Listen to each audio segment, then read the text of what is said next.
Hello, everyone, and welcome to Future Nonprofit, a podcast and YouTube channel where we sit down with industry experts, both in and out of the nonprofit space, to talk about how to build and scale the nonprofits our world needs tomorrow. I'm your host, Ted Vaughn, the co-author of Culture Built My Brand and the co-founder of Historic Agency. If you have not yet checked out the audio version of Future Nonprofit, it is a highly produced, amazing 20 to 30-minute journey through each of our guests' stories. Be sure and check that out. Like and follow us wherever you get your podcasts or here on YouTube. And I hope you really enjoyed today's episode. We talked to some amazing people. Like most people, I assume that you have some degree of music love or knowledge. If you're walking out to speak and the amphitheater that has, that is hosting you requires you to have a walk-up tune, a piece of bumper music. What's your choice? What's your go-to piece of music that you would want to accompany you out onto a platform before you speak?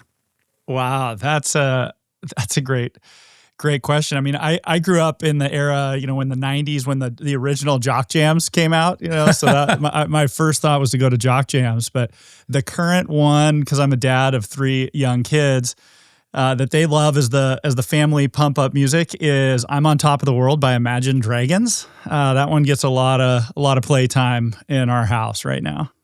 Yeah, I could totally see that working too for walking onto the platform. Okay, next question: If you had to answer, say, how old are your kids? Kids are 12, 11, 9. A 5-year-old that you know through a friend or somehow, yeah, asks you what you do for a living. In one sentence, how do you answer a 5-year-old what you do for a living? Ooh.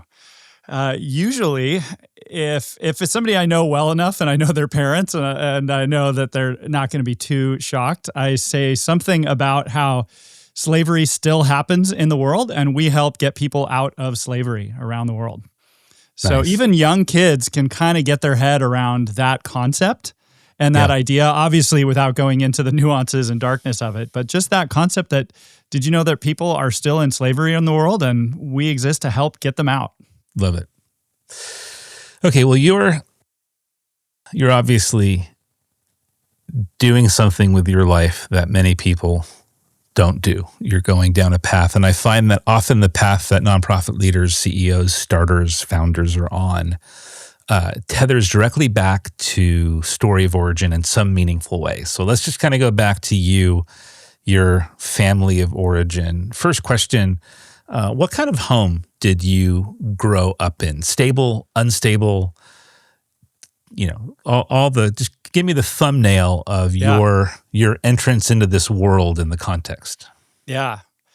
Yeah, I grew up in a pretty stable context, but some really formative sort of early experiences. My dad was an immigrant and didn't speak a lot of English, and so was kind of forging his way as I was a young kid. And one of the things that was interesting is he and my mom came to faith when I was a child, and I actually remember sort of the ambiance of our home shifting. Like the whole tone of our house shifted as faith came into the picture. And I was like a 4-year-old, but I just remember the feeling shifted as a kid and it felt tangible. And so my parents had this really sort of basic one. My dad was an immigrant and felt like people lended a helping hand to him.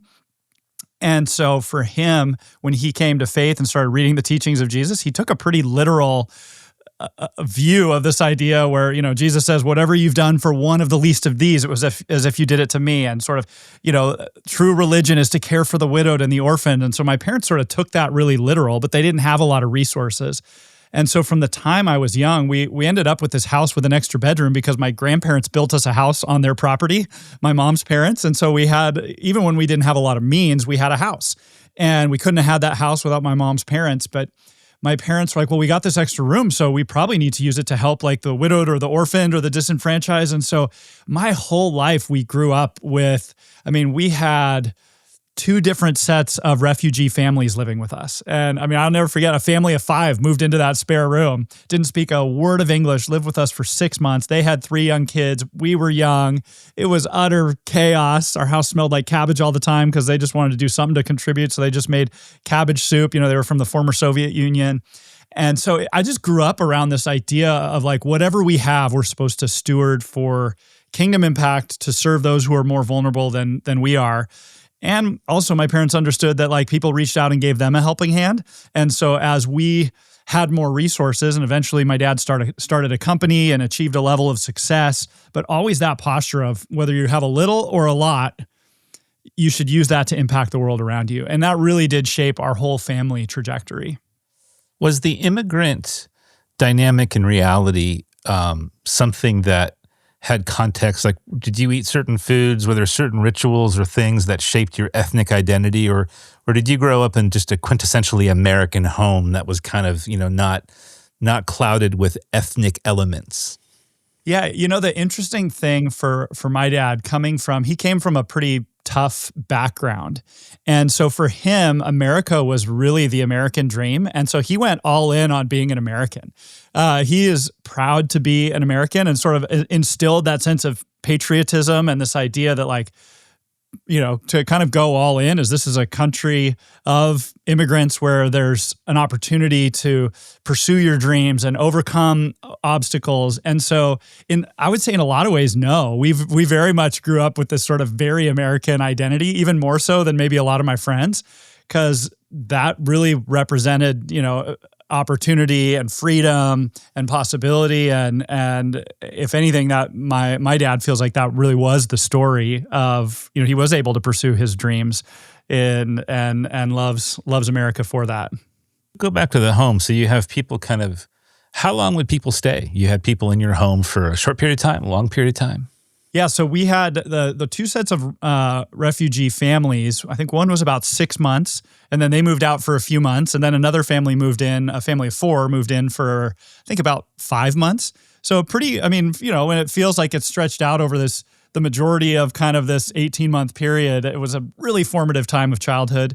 And then we had exchange students from different parts of the world. Friends of my parents would send their kids from, internationally, friends that they knew from living abroad. And so it felt pretty constant. And then we also had a number of missionary families that would need a place to stay for a few months when they were back in the States. And so I grew up in a small town and didn't really get a chance to travel very much as a kid, but I felt like the whole world came to me. I mean, I would sit looking through their photo albums or even slideshows, the old slideshow projected onto the wall, of seeing missionaries from all over the world. And we had like one of the African Children's Choir had a bunch of them that stayed with us for a week at a time when they were in our town touring. And so I felt like, I remember sitting in our living room as a kid singing, learning songs with like 6 of the kids from the African Children's Choir who were with us for a few days. And we're all singing together and they're teaching me a song in their language. And so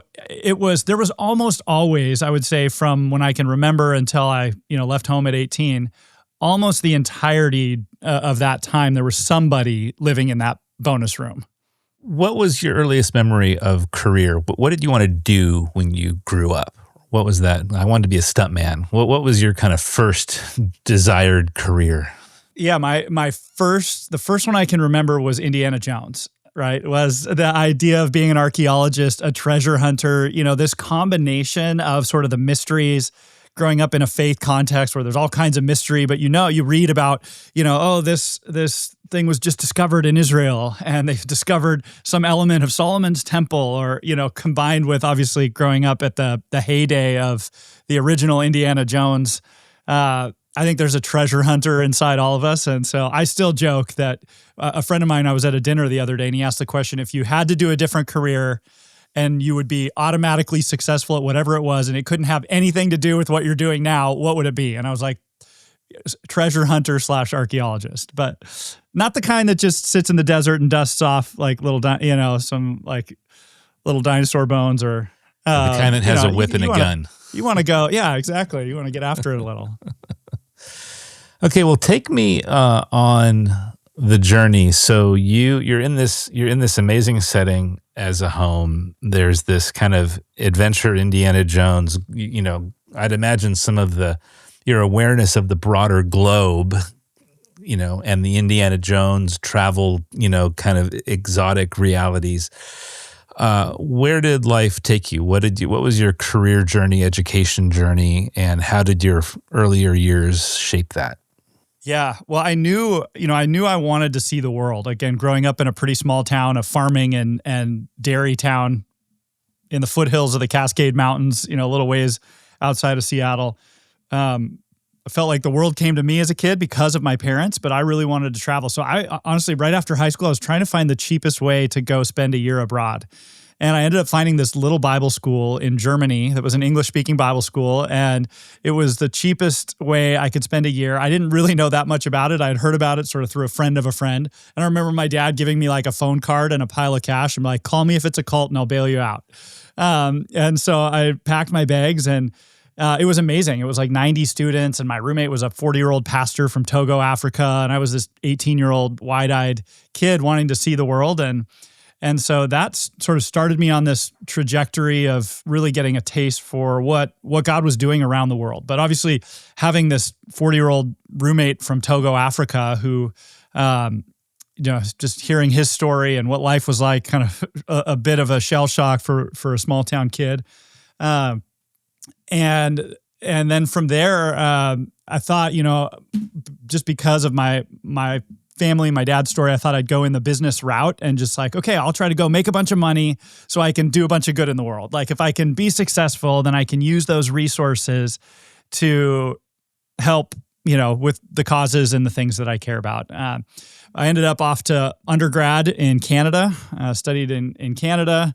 Not quite, super international. It was only 2.5 hours away from my hometown, but it was in another country, and ended up doing some more studying in Europe. I ended up at grad school at Oxford University in England, and kind of pursuing this path for most of that duration, thinking, okay, I'm gonna move towards the business route with this idea that business opens doors all around the world, and if I can be successful in business, then I can use that influence or those connections or those resources to help advance the causes that I care about, and kind of thought that was my trajectory. You're obviously today leading at a pretty significant level. We'll talk a little bit more about all of that later. But going back to your story of origin and your career journey, I find in my own life there are like 2 or 3 key people who have most shaped my understanding, identity, paradigm, or ethos of leadership. Mm-hmm. What about you? Are there people who you still go back to that have shaped who you are? Maybe you even aspire to be like them in many ways. Who are those people? Yeah, right out of college, as I was finishing undergrad in Canada, I met a man named Dr. Dick Foth, who was a former pastor, former college president, and was living in Washington, D.C. as sort of a chaplain on Capitol Hill. He was in his mid-60s and was this really well-respected leader and was working in D.C. and met him at the tail end of my college experience, and he invited me to come spend a year working with him in D.C. And so I ended up moving to D.C., and he went on to become the founding board chair of Atlas Free 13 years ago. And so he continues to be one of those leaders that has really shaped my trajectory. When I met him, I was 23, he was 63, and he kind of took me under his wing. But one of the things that I still think about, and in some ways sometimes wrestle with, because it felt so countercultural to me, as I was finishing a degree in business. And I remember when I met him, one of the things that stuck, he said, Jeremy, what you'll find in life is it's often more about who you're with than what you're doing. And what was interesting is, like, coming out of business school, there was constant talk about, what are you going to do after you graduate? What are you going to do with your degree? And nobody was saying, like, who are you going to do things with? Who are you going to work with? Who are you going to work for? Who are you going to surround yourself with? And yet, like, it proves true. I mean, I even see it and talk about it with my kids now. Like, I remember as a kid when people used to say, like, oh, you're the sum of the people you spend the most time with, or your life's going to look like your friends. Well, like, most sociological data has proven that to be true, that you will be on average, like the average of the 5 people that you spend the most time with. If you want to predict somebody's level of, financial success, happiness, healthy marriage, like, look at the 5 people they spend the most time with, and they will likely be the average. Like, most sociological data has proven that to be true. And And so when he said that life is often more about who you're with and what you're doing, I kind of posed the question to myself of like, what would be different if I lived like that was true? How would that change? And that was part of the reason I went and spent a year working with him, is like, man, this guy invited me. He's this legend. I have no idea what I'm going to do. I have no idea what a year working with a chaplain in DC has to do with my business degree. But everybody I know that knows him is telling me like, you could not spend a year with a better human being, and I promise you it'll be worth it. And I'm like, well, if life is often more about who you're with than what you're doing, like, let's go for it. And so that has proven true time and time again. It's not that what we're doing doesn't matter, but I think most people, when you dig into that trend, like the people who stay at the jobs that they love, it's usually about the team and the people they're working with. Like that's what creates loyalty on teams, is not just the mission that it's a part of, I'm in Seattle in the tech hub. It's not just the technology you're inventing. Are you working with people that you enjoy being around, who inspire you? And if people don't like their coworkers, they're not going to stay at a job, even if they love the mission of the company. I want to go back. You clearly have a sense of compassion, and you're obviously leading a nonprofit that is tethered to deep empathy for those that you both serve and those, I would imagine, who you serve, who are on the front lines. Where did that come from? Did the empathy and compassion that you have come from your parents? Do you think it was just a part of your hardwiring from the very, very beginning? Did something happen in life that kind of instilled that in you? Or has it just always been there? Yeah, I think a lot of it came from my family and sort of that family of origin and sort of growing up with those values. And then I think growing up in a context where, in looking back now and even talking to my parents now about sort of my early years, the justice component for me has always been really big. I was a kid who, I had a couple good friends as a kid because, again, in a small town, you end up really good friends with like the kid that goes to your little church or a neighbor kid. I had a couple good friends that I was friends with because of proximity, but then once we got to school, some of those kids got bullied. And I was fortunate in that I played sports. And so like if you're reasonably athletic and you play sports, your likelihood of getting picked on and bullied goes down. But those kids that maybe aren't athletic when they're young and, they're probably the ones that are going to be rich and famous and like the rock stars later, but like when they're in junior high and they're quirky, they're the ones more likely to get picked on. And so early on, I kind of had that experience of like, okay, I have some level of social clout because I'm an athlete, and my buddy who I care about, who's super quirky but super fun and funny, but he's getting bullied. And I just had this strong reaction to that. I was like, I couldn't resist confronting the bully and being like, this is not okay. And even then realizing like, wow, where does that come from? Like, why does this make me so mad? And why is that injustice like feel so violating? And I think I've just, that theme, again, wherever that was instilled, some of that is certainly from my parents. And then some of that was just the luck of the draw, and that I became friends with some of those quirky kids who got bullied. And so I was motivated to defend them because they were my buddies. And so that, I feel like, shaped that trajectory of not just a lens of compassion, but probably for me, it's a lens of even justice before it's the lens of compassion. My wife and I sometimes joke that I'm justice and she's mercy, which plays out as a good counterbalance. And certainly, hopefully, it's a both and. Hopefully, I'm not just justice, but the justice piece has been a big driver for me. I just want to quickly ask you about this theme of justice. So justice is such an important and interesting word. How has your concept or understanding of justice matured or changed over the years of just your own maturity, the work that you do? Like, what has justice shifted for you or changed or become something that holds different meaning? Obviously, I'm sure you're more educated, so you understand justice, but just personally, the sense of call, the triggering, the emotion around justice, has that shifted or changed much for you, or is it just as real and visceral as it always has been? Yeah, both, I would say. In many ways, it's just as real. I think one of the things I've really learned about justice is I've reflected a lot. I love the passage in Scripture where it sort of poses the question of like, what does the Lord require of you? And then it says to do justice, love mercy, and walk humbly.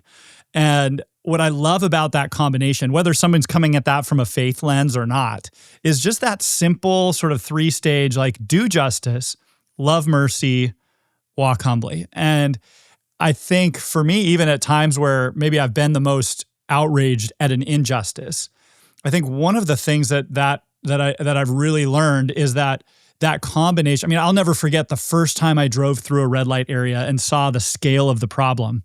My first reaction was to that sort of raw justice of like, why doesn't somebody just take all these guys out? Like these evil men. And I hear a lot of people respond to the issue of trafficking of like, man, if only like a bunch of Navy SEALs could just go put like laser dots on their forehead and just take them all out, you know?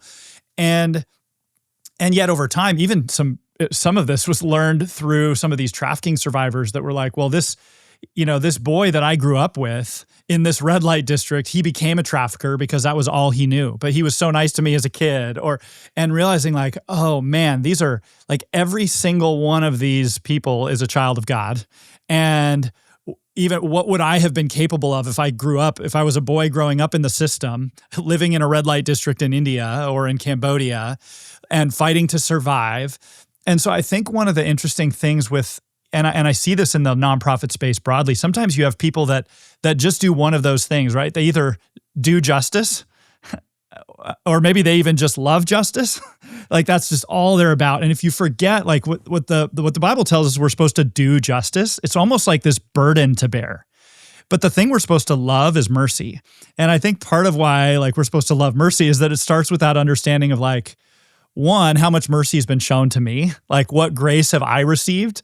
And if I was born in another context or grew up in a different family, what scenario would I be in or what would I be capable of? And so that counterbalancing of being careful to understand, sometimes you talk to people that love mercy so much, they stop doing justice. It's like, oh no, everything's just compassion. It's like, no, there's some traffickers that need to go behind bars. Like we need to do justice. The thing we should love is when people experience mercy and transformation.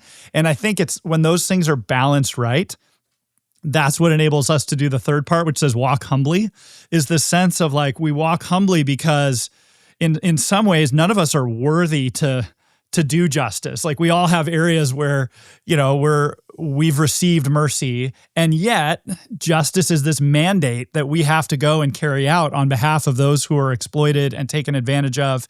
But you can do justice while still loving mercy and hoping for mercy. And there's traffickers behind bars that go to prison and then they realize what they've done and they didn't see it because they'd grown up so much in that ecosystem that they almost were blinded to the exploitation they were part of because it was all they ever knew. And then they were pulled out of it and their lives changed and they get out of prison 20 years later and they end up trying to be part of the solution and confronting other. So I think that's where I've grown in my perspective of it, that it is a much more nuanced thing and that mercy and justice have to be held in tension together at all times. Yeah, and I think I also hear you acknowledging that as you mature, you're able to understand the complexity of something. Whereas when you're young and triggered and you the visceral, this is unfair, react, as you get older, the ability to understand what's the system or the systemic issues that are creating or perpetuating these things that are, what are the blind spots in people that create justice gaps that perhaps people don't even realize. Yeah. And that's where the humility and the mercy enter in, because you realize, oh, this person isn't just an asshole who I need to go beat up, that they actually are the product of their context. And you know what I mean? You have more empathy. It doesn't mean, intervene. Right. Absolutely. But yeah. Okay. Well, let's kind of go. So you are very well educated. You're on this journey potentially towards business. And have to imagine you'd be unbelievably successful even if you were just sort of well-paid consultant in Washington, D.C. And yet now you're leading this nonprofit, which I want to talk about. But connect the dots between, this talented, justice-oriented guy with all this opportunity educationally, and now you're in a nonprofit? Yeah. So in 2008, that mentor friend of mine, Dr. Dick Foth, invited me to go on a trip to India with him. And he was going to kind of retrace his childhood steps. He had grown up. His parents were educators over there and had spent part of his childhood there. So we were traveling around, and we had kind of this day at the tail end before we flew out. And he said, I want to go visit this man that I met many years ago that rescues kids out of brothels. And so we went, and I was completely blindsided. He drove us through what at the time was the largest red light district in the world. They estimated at its peak was about 50,000 women and children in sexual exploitation in 11 square blocks. So trying to wrap my head around, 10 times the size of the town I grew up in of people in exploitation in 11 square blocks was mind-blowing. And then from there, we went and got to visit some of the safe homes for kids that had been rescued out of that brothel. And so that was sort of a turning point for me where I knew, like, okay, this is going to be my issue. Like, this is the thing. Like, this is unbelievable. These kids are incredible, and they're pursuing their dreams, and there's actually hope after unimaginable darkness. And so that was sort of phase one, was like, oh, now I know that once I'm like successful and have all this, all these resources, that's where I'm going to sort of direct it. And so I came back and I started telling all my friends about what I saw and what I learned. And that summer, I was leading a climb with a buddy up Mount Rainier.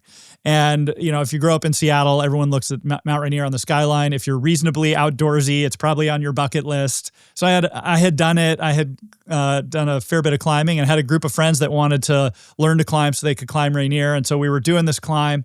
And we decided to turn it into a campaign to try to raise money to fight human trafficking. And initially it was just this, kind of simple idea, like we're going to do this anyway. And people, hike and run marathons and do all this stuff to raise money. I mean, this was back in 2008, so it wasn't as common, but there was certainly like the, Race for the Cure, cancer research marathon kind of thing. And so we threw this thing together, and we ended up raising more money than we thought, and also had people, we called it Climb for Captives. We had friends reaching out that supported it, being like, oh, when's the next Climb for Captives? Like, can I do a mountain climb with you to fight human trafficking? And so we're like, well, I guess we're doing it again. And so it sort of snowballed into just this grassroots. And initially we were just picking different nonprofits to fund that were doing that work. So we would just find somebody that was doing good work and get behind it. But I realized really quickly, one, some of the work we funded kind of vanished. It was like, oh, this group's trying to do it, and then they failed and they weren't successful. And we also started to see these trends that, like, all around the world, including in India, where I had visited, there were little tiny groups in their countries giving their lives to do anti-trafficking work. Many of them didn't even know, like, the official term, human trafficking. They didn't know there was like US law on it and UN protocols on it. They're just like, wait, there's kids being sold in my community. We got to get them out. And as those groups, through kind of my time abroad, and some of those friends started reaching out like, hey, you should support this group in Thailand or in India, and they're doing amazing stuff. I'm like, well, they don't have a 501c3. Like, I wouldn't even know how to get money to them. Like, and so started seeing this trend over a few years where it's like, okay, human trafficking is the fastest growing criminal enterprise on the planet. There are more people in slavery in the world today than any other time in history, even in the legal transatlantic slave trade. So we have this massive global issue, and yet there's only a few U.S. organizations, most of whom we were trying to help support or trying to raise funds for, or had connected with. And meanwhile, there's all these groups all around the world that are disconnected. They're not tapped into an ecosystem. They feel all alone. They have no mechanism to raise funds in the U.S. And I can't support them through my climbs because they don't have a U.S. 501c3. And so that was kind of what gave birth to the idea of like, well, it seems like what we need is a U.S. entity that's not just trying to create its own program, but just find what's already working. Like, bring sort of a venture capital accelerator model to the fight against human trafficking. It's the fastest growing criminal enterprise. Let's not just try to start a new organization that then sends a bunch of Americans to go work in India. Let's find the Indian groups that are already giving their lives to do it. They know the language, they know the culture. They're going to be there indefinitely. Like, they're not going to come home if their kid gets malaria. They're there. They're going to stay. Let's find them and accelerate what they're doing. And so that's what we tried to look for. We couldn't find it. And then a group of friends after kind of meeting to explore this problem. They're like, well, this is great, Jeremy. Like, we're in. When are you going to launch it? I'm like, no, not me. This is not terrible. We just found out we're pregnant with our first baby. Like, this is not the time to launch a nonprofit. I'm good to go on the corporate path. And through a series of events, that group of people, and people are like, how do you have the courage to do it? There's no way I had the courage to do it without a group of friends saying, hey, again, coming back to that point of in life, it's more about who you're with and what you're doing. A group of friends coming around saying like, Jeremy, if you do it, we'll help you launch it. And so Dr. Dick Foth was the founding board chair, and another family that sort of co-founded it with us that joined the board and said, we'll help kickstart this thing. And so at 29 years old, we launched it and been going ever since. You already hinted at this, but the model is not, which is interesting because often people who are passionate about justice want to be on the front lines of justice. So like the passion is to go do the work, go break down the doors, go fix the system, go do the policy work, whatever it might be, right? And your model is to find those people doing it and support or help them. So unpack the model of Atlas Free and how, kind of give us your differentiated approach to this, what is becoming a very, I think, top of mind issue, especially in America. But what's your approach? How does it differ, and how's it working? Yeah. So as you picked up on this idea of sort of the network approach, where a lot of people jump in. Sometimes I'll say we're a strategy, not a program. A lot of people want to build the program that has kind of them on the front lines. And the reality is that's what we need. In a lot of places, we need a lot of frontline workers who feel really passionate about a very specific skill set to go. And, if you're going to give your life, and that's really often what it entails, to like open a safe house to care for 30 children rescued out of a brothel, many of whom in many parts of the world were sold by their own family. Like, that's not a 1 year, 2 year problem. Like, if you get a 12-year-old out who has no family member that they can go back to, like, you're in it for the long haul with that kid. And so what we saw was, while the issue of human trafficking was new in the sense of sort of the legal definitions, the UN defined it in 2000 in the US right around that same time. So the entire sector from like a modern framework is maybe 25 years old. The interesting thing is, like, intuitively, people around the world, but especially people of faith, have understood that, like, if there's children in brothels, that's bad. We don't need a UN definition on trafficking to know that that's bad. There's a long history, and certainly in the Christian tradition, there is a long history of incredible work helping people who are being sexually exploited to find freedom. And so as we were looking at it, I was hearing like a lot of people in a more academic context saying like, well, this is a new issue. There's no organizations out there yet. Everything's new. And meanwhile, I'm like, but wait, I just talked to this group over there in this country that's been doing it for 25 years. And they're giving their lives, but nobody knows them. They're under-resourced. They're under-trained. They don't have access to trauma therapy models. And so what I was seeing as the challenge was like, there were a couple great organizations, some of them are still around, that were really big US organizations. And that's a great part of it. So it's not that doesn't work or can't work, but what we saw as the problem was that, well, what about all the little micro initiatives all around the world that are already doing it? They're already giving their lives, and they have no community, no resources, no training, no peers to learn from. Who's going to find them? And so that approach of saying, we need to get out of our own way, and that like, we don't need to be the frontline hero. We don't need to be the one launching the program. If the program's already there, let's come alongside of it. And then if we have enough of those organizations, from a business standpoint, we'd call it economies of scale, is like one of those organizations might not be able to hire a PhD trauma therapist with a specialty in trauma recovery for victims of sex trafficking. But if there's 20 organizations in the network, then we can hire that therapist that builds the training and is on call and can train all of their team members. And suddenly we can begin to achieve a level of scale by empowering those on the front lines who, again, they're doing the thing that's impossible to replace, which is like giving their lives in their community. They know the language, they know the culture. And so that really became the passion and the focus is saying, yeah, we're not the ones on the front lines, but we're the network of frontline service providers. We find them, we find the best in the world, or we find those with the most promise, and we help them become the best in their communities, and we connect them together. So sometimes, I mean, some of my favorite stories are really promising initiatives where we see in the team all the capability and potential. And we'll say, hey, we're going to fly you to go spend a week with this program, learn from them, learn how to replicate what they do.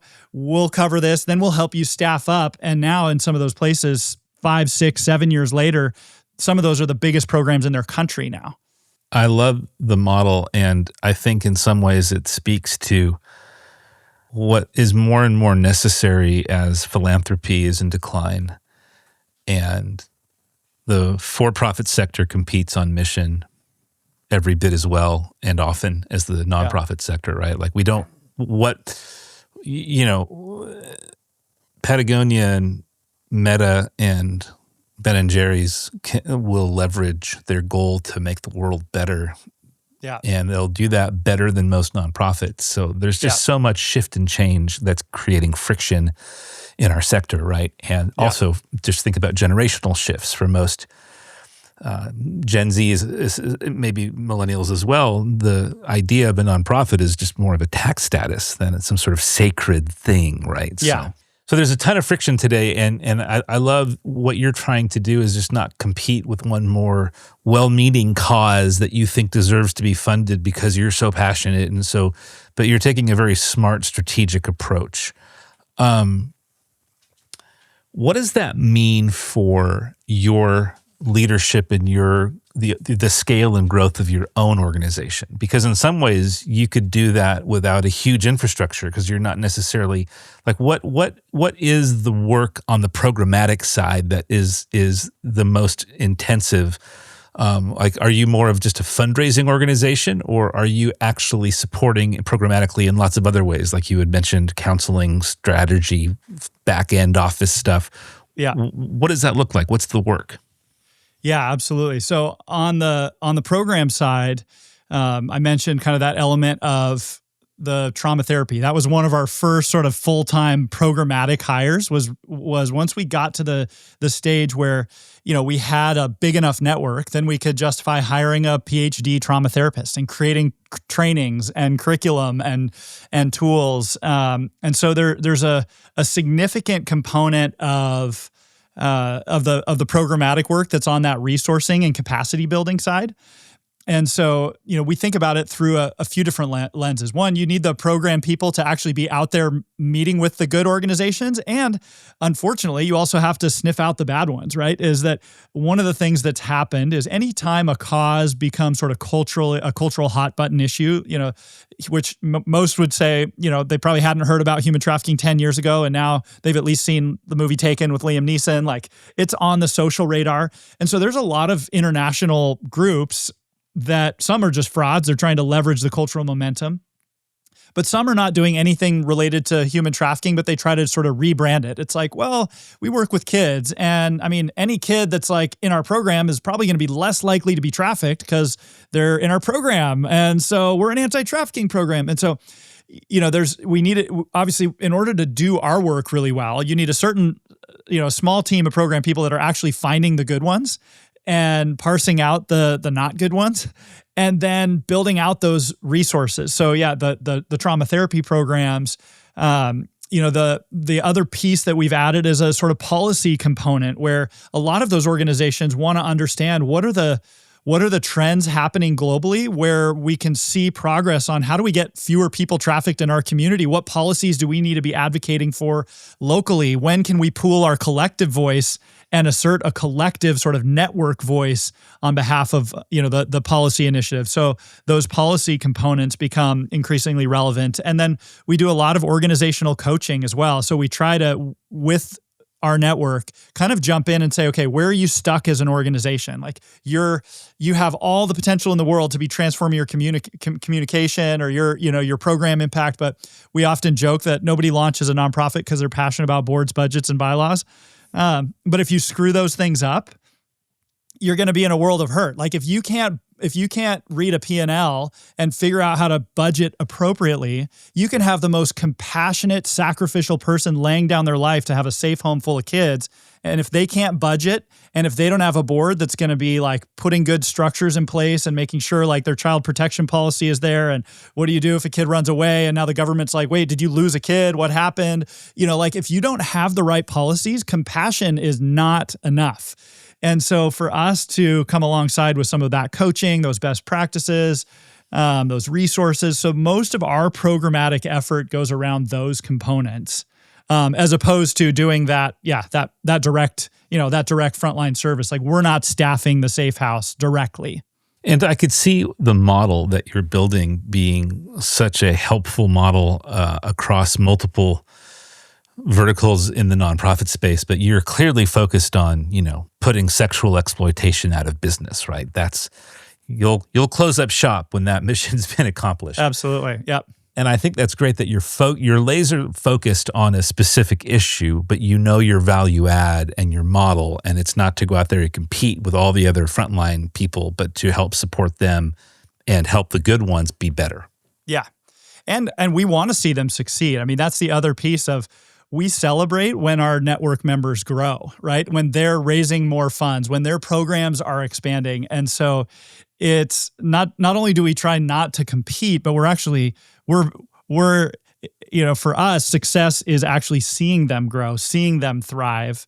And so, I really think, and I do spend a small chunk of my time trying to help people in other sectors kind of replicate our model, because I do think, to your point, like I think where philanthropy is going is a lot of people will say things like, why isn't this issue, fill in the blank, whatever this issue is, more collaborative? Why, I get invited to all these fundraisers. Why aren't these groups working together? There's a general sense that the problem is not necessarily just more organizations. Most people don't look at a given issue, but let's stick with human trafficking. Most people that are involved in the fight against human trafficking don't look at it and say, man, if only we could have another 1,000 nonprofits with like a sub $200,000 budget out there trying to survive. Yeah.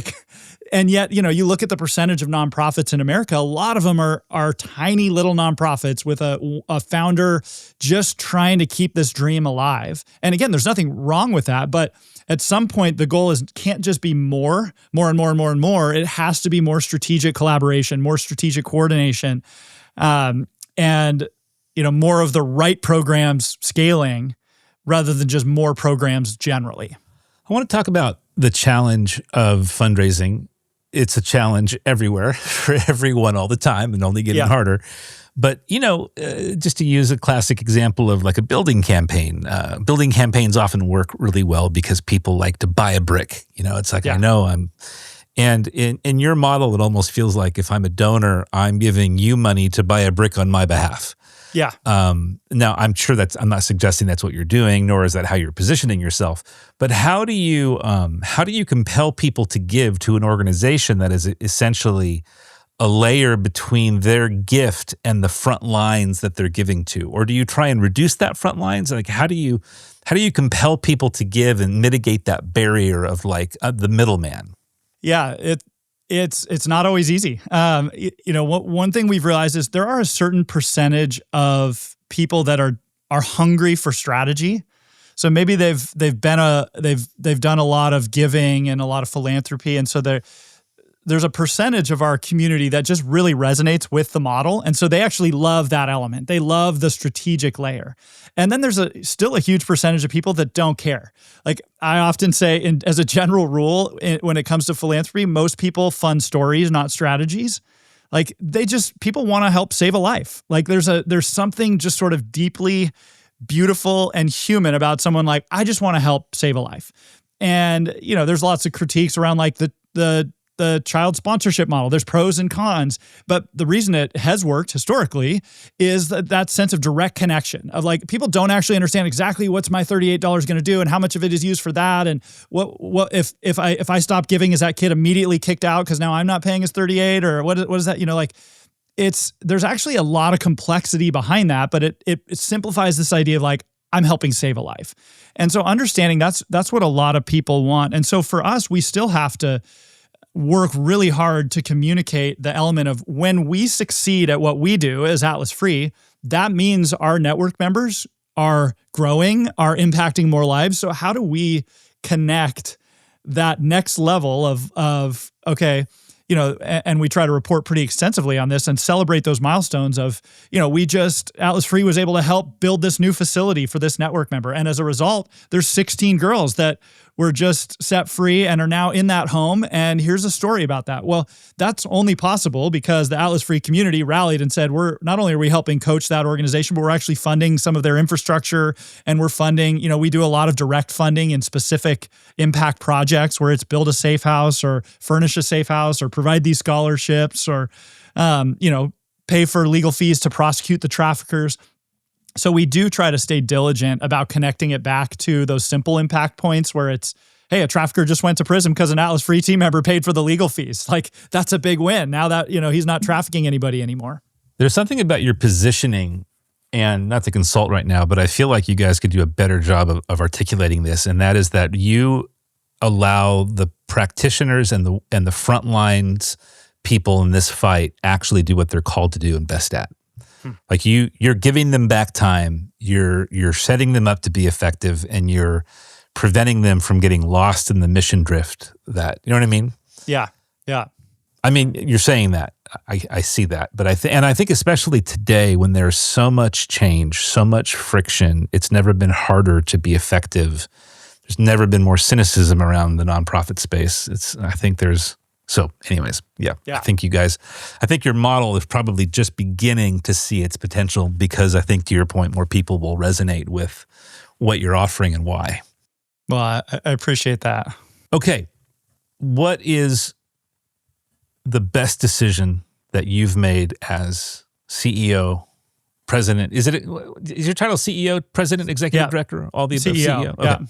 So as CEO of Atlas Free, what's the best decision that you feel like you've made in the last 6 months? I mean, I feel pretty much every week when I have a leadership team meeting with kind of our core leadership team, it feels like the best decision to have really empowered strong leaders. I think as I get older, I'm more and more keenly aware of my limitations and really trying to empower great leaders, and then putting a lot of focus and energy on trying to build a great culture.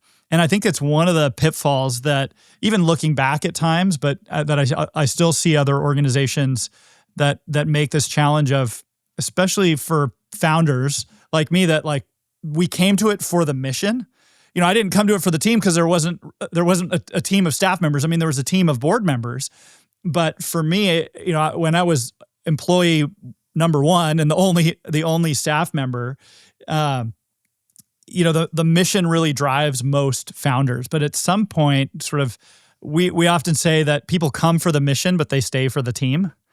And that element of how do we build a great team of people around a healthy and thriving culture that creates a place where people love to be and love to work hard and love to go through those highs and the lows. And there's both in this work, right? Both emotionally, and then also the nature of the nonprofit space. Like, the last 5 years have not been easy years for any nonprofit that I know. Yeah. And it's funny because sometimes we'll interview people coming out of the corporate world, and like the biggest red flag that we've trained our team to watch for is when people come out of the corporate world and they're like, I've just been working so hard. I'm ready to just slow down and just get to do some purpose, but I need a break from the hustle and bustle of the corporate world. And so I'm looking for something in nonprofit. I'm like, I think you're in the wrong spot. Like, this is not a coast just because it's heartfelt and sincere and passion oriented. Like, this is not the place where you come for just the coast after you've hustled in the corporate world. And so kind of keeping that sort of team context to really say we have to go all in on our culture and on our team, and we can't just burn through people in the name of the mission. And the irony is that in the nonprofit space, you find the most presumption on culture as being good because people get to do this thing that they love. And the irony, right, is that if anybody needs to be intentional about work life, about not burning out, about healthy professional boundaries, it's somebody doing what they love and are passionate about because especially when it's not being reciprocated in terms of financial compensation or, I think the nonprofit space is the space that should be the most intentional, the most cultivating of healthy culture. And yet, ironically, it does the least. It presumes upon it the most. Yeah. Well, and one of the things we talk a lot about as an organization is being this idea of how do we be people-centric. And what I found, what was surprising to me coming out of the corporate world, was how compassionate people were towards their program recipients, sort of the target of their mission. People come with this lens of like, oh, we exist to serve this population. And man, we give that population every benefit of the doubt. And we try to be so compassionate and intentional with them. And then with their staff, they kind of get the leftovers. And often even the donors are seen as like, oh man, the donors are like the necessary means to an end. Kind of drives us crazy that we have to even be doing fundraising, and it's exhausting. And these people just want to know, like, where's their money going? And don't they know we're so busy? And like, but this idea for us, we talk about it internally of, well, if we're actually people-centric, like, and yes, that's like the people who are being exploited. But for us, it's also the next layer up. It's like the people running the organizations on the front lines that we're trying to serve and empower. So how do we come alongside of them? But then if we're actually in it for the people, then our own staff, we have to celebrate and see their own dignity and journeys. And then same with our donors is like, I believe in some ways how you treat one person is how you treat everyone. And we all know that person, like if we're thinking about the person in our life that's like, oh, they're always trying to rub shoulders with that important person, and then they're a jerk to so-and-so. Yeah. We don't have a high tolerance for that in our personal lives. We want somebody who like is going to be the same to my kid as they are to like that person they're trying to network with for a job opportunity. And so for us, we really believe like, one, coming from our faith perspective of like every human being's created with inherent value and equal dignity. And that's true of those in trafficked, and they need to hear that many times because they haven't been treated that way. But we also want our donors to know like, hey, we believe you have inherent value and equal dignity. And we want to treat you with that same respect and dignity and kindness and invitation that we would treat our own staff with, and the program recipients and those heroes on the front lines that are giving their lives to set that next trafficking victim free. Like, how do we treat all of those people with the same sort of care, intentionality? And that, in my experience, isn't always the case in the nonprofit world. What aspect of the job, of the role, of the work that you do is the most like nails to the chalkboard, dissonant? You don't love it. You have to do it, but it's the thing that you just least enjoy about the role and the work. Yeah. I'm an extrovert, and I'm a people person. And so I love the time with people, whether that's visiting a safe house with the survivors, whether that's getting network leaders together and seeing them thrive or coming alongside of them, solving solving big problems. So the element of, seeing, okay, oh, you're doing this, let me tee this up for you guys. This is going to put tailwind there. But a lot of the details and logistics in between, the reality of a huge chunk of every day is just getting things done, solving small problems that need to get executed, figuring out, the nuts and bolts of, okay, COVID hit, how are we going to adapt? Like, put the strategic plan back on the wall and let's back up. And where do we need to sort of tweak and dial? For me, and again, that's where I'm so grateful for a strong team that's helped carry that load, because sometimes that just the nuts and bolts of organizational life can be exhausting. It's not all the fireworks and heroics that maybe people imagine it would be in the nonprofit space. I get a lot of those sentimental remarks from folks. It's like, man, it must feel so good to just know that everything you do is like changing lives and setting people free. It's like, there's a lot of days where I'm staring at my computer screen, trying to get through my inbox and, get everything filed and make the nuts and bolts decisions. But of course, those relational points are what sort of sustains us in between. Where do you see this heading? Do you feel like the model that you have is right and scalable, and you just need to scale it and continue scaling it? Or do you feel like there's innovation or disruption in your near future? Yeah, in some ways, it feels like, and we're at this stage of really broadcasting out our strategy in a new way and a new level. So I kind of feel like to be honest, so I'm 13 and a half years in. I feel like probably most of the first 12 years, we almost didn't even know how to talk about our model because people weren't ready for it. Most people just wanted to know, like, as soon as I would explain the how, their eyes would glaze over. They're like, well, how much does it cost to like sponsor a kid for a year in a shelter? And I'm like, okay, well, we can do that. Like, we can take our network and what we're funding and what we're doing, and we can break it down to that direct service point and sort of connect the dots. But we almost did it as a way, as if we were almost invisible in the process, if that makes sense. Yeah. Because people just weren't ready for it. And then over the last year and a half, 2 years, there's been this sort of surge of people that have reached maybe a level of fatigue. Like, I've had a number of conversations, even with some larger like family foundations, that have said, we've been funding anti-trafficking work for a long time, and we just keep getting inundated by new organizations, and we don't know where to start. We don't know which ones are effective and which ones aren't. Like, is there a larger sort of strategic mechanism to tackle this issue at scale? And who's thinking about the complexities of the fact that this is a business model? Like, this is being perpetrated by traffickers who are selling human beings to make money.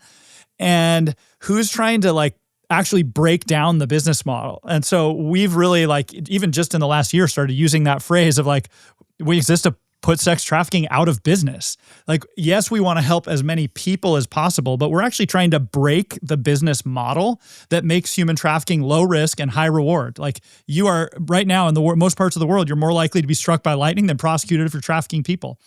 So people can get out of trafficking all day long, but if no traffickers are held accountable and no buyers are held accountable, they're going to keep exploiting. And so we have to tackle this thing at scale. And it feels like just in the last year and a half, those people are starting to surface. And so we finally get to tell the story of who we really are, because people are finally ready to hear it. It seems like you've got an incredibly helpful model for the future. It's laser focused on a cause, but it's designed to help support and engage the broader network of people doing the work. If you were talking to a room full of nonprofit leaders of all stages and sizes, what's your contribution? What's the perspective, the passion, the conviction, maybe the learning, the thing that you would most want to convey to them? If you could like wave a magic wand and help download something, what is that? What's that thing that you would want to convey to them?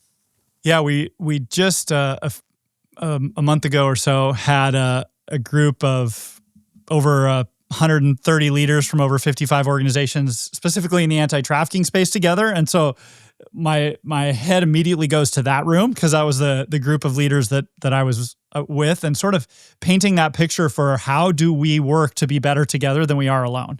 Like, how do we actually build and create that ecosystem where we can share generously with our wins and our losses and our challenge and our opportunities, and also where we can share honestly about sort of where one program stops and the other one begins, right? Because what we see, again, in the fight against human trafficking is, I think anybody, well, this is not just true about the fight against human trafficking, any organization that says they can do everything to fix the issue that they're a part of, I'm automatically skeptical of. I think most people in the nonprofits like, wait, you do everything to fix homelessness, or you're doing everything to, fix the environment, or, whatever it may be.